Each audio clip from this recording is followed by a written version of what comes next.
How to create categories in GoDaddy website. Hello guys and welcome to this new tutorial. In today's video, I'm going to show you how you can create your proper category into your website for the products.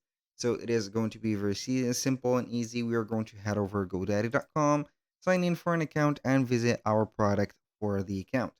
Once you have did that, we're going to select the website that we have the store on, and then we're going to see the different compartment on it.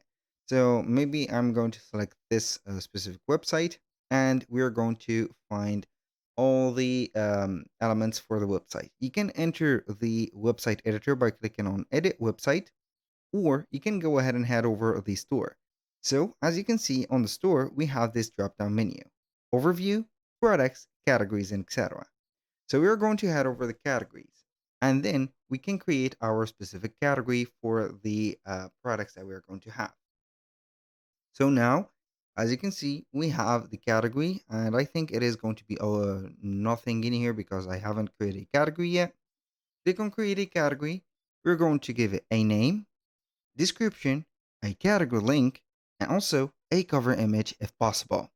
So we're going to start by adding the name. For example, here we're going to have maybe shirts. This is going to be simple. Description, I'm going to have maybe this. For example, we're going to have something like description. Find your best looking shirt in this, for example, category or in here. So the category link could be shirts, for example, or whatever you want. You can add an image and also put it as a cover. So when you finish, you can go ahead and click on save. And this is how we create a category. Now, how we can affect or not affect, but basically assign products to this category. It is going to be very easy. Head over the products, and from the products, we're going to have a specific case that we can add the category for. So we are going to modify a product. As you can see, we do not have a product yet.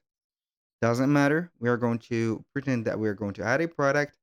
Here, as you can see, choose the type of the product, digital or physical. Put the basics details of products like the name, description, and here you can see the product category. We're going to find the product category. We're going to either select the one that we have or create a new one just like that. I'm going to have this one like that. And after I have set everything like the inventory, the shipping identifiers and modifiers, click on save and it is going to be affected or let's say here assigned to this category. That was all for today's video. Thank you guys for watching. I hope that you have enjoyed the content and I hope to see you soon on the next one.